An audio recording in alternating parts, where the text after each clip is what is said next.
Namaha Namaste. So, welcome to your 5 minutes of self-care. And we're going to continue on our journey how to prevent burnouts and how to recover from burnouts. In the last 2 sessions, we spoke about breathing and movement. Now I'm going to speak to you about self-discipline. And this is a topic that I generally love a lot. Tapas, we call it in the philosophy of yoga. And it's part of the yamas and the niyamas, ethical guiding principles and observances within the philosophy of yoga found in the Yoga Sutras by Patanjali.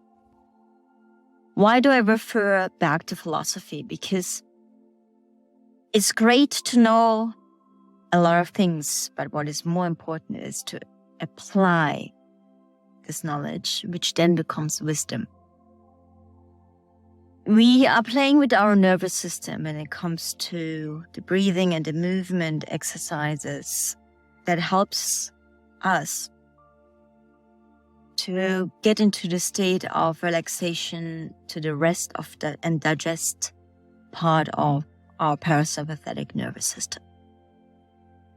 Self-discipline is important because showing up for yourself, to be diligent about your self-care practices and your routine is of essence.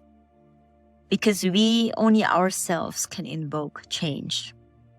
No one can do this for you. Nor can we speak a lot about it, but if you don't apply it and if you don't walk our talk, then it's not aligned. And as you know, all my self-care practices are called Align Within. And the reason being is that we need to embody these practices and we need to show up for oneself. It is of essence. That requires tapas, self-discipline.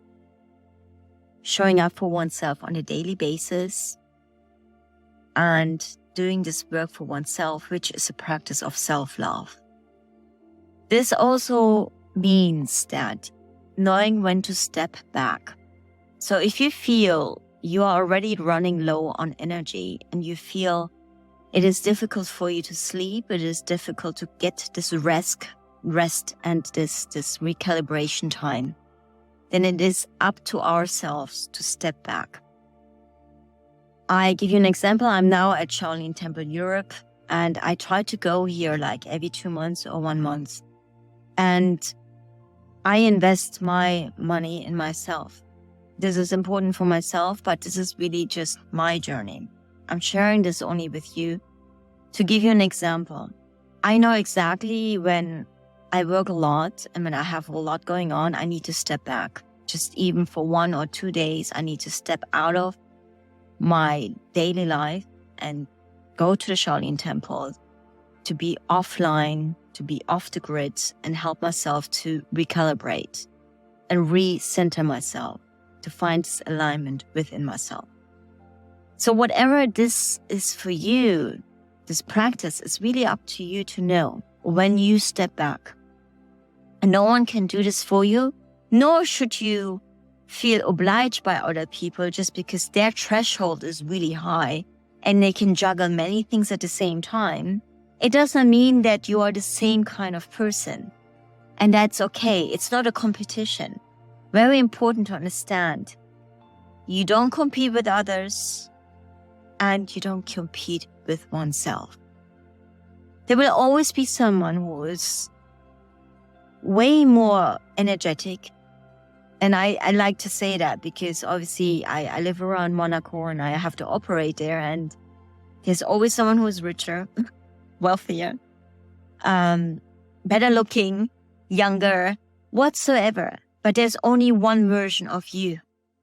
And that's something important. Only one version of you. And where your threshold is to understand what you can juggle on a daily basis, that is your threshold. And please, let's not compare ourselves with others. Because we cannot judge other people's journey, nor can we judge what's going on with them, if they feel tired, exhausted, and everyone has to walk their own path and their own journey. And knowing when to step back is of essence. And it's part of self-discipline and also doing it because we maybe run low on our batteries and our energy and we keep on pushing. But until it's too late. And that's what we try to prevent with this burnout prevention program. To know when to stop. So, this week, know when to step back. Make it your task. Know when to step. I will lock myself out now for the next 48 hours, and I'm very happy to do so. Namaha, namaste.